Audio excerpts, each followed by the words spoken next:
how much can you bench? But rarely do we ever get asked, how much can you press? Overhead, that is.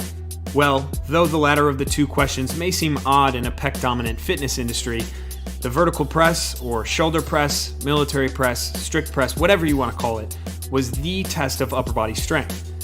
Before 1972, the sport of weightlifting was commonly called the classic Olympic triathlon. The events were the snatch, the clean and press, and the clean and jerk. Out of the three, the press was considered to be the least complex movement, and was usually the first thing taught to beginner lifters.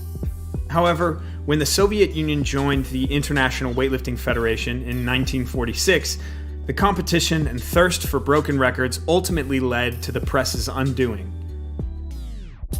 See, the press had turned from a strict movement to a dynamic one, and subsequently became very difficult for judges to judge.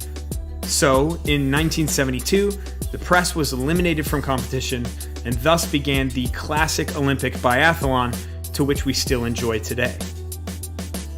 The decline in US dominance over weightlifting ultimately led to its lessened popularity in the late 60s.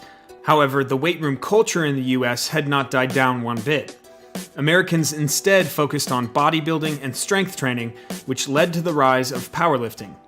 This led to the bench press taking the vertical press's place as the upper body strength training staple it is today. The bench press has even taken over in sports performance, to the point of being one of the primary tests in the NFL Combine.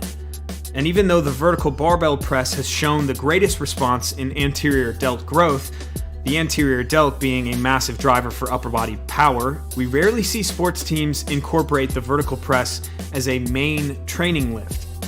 Any overhead work done is usually an accessory to the horizontal press.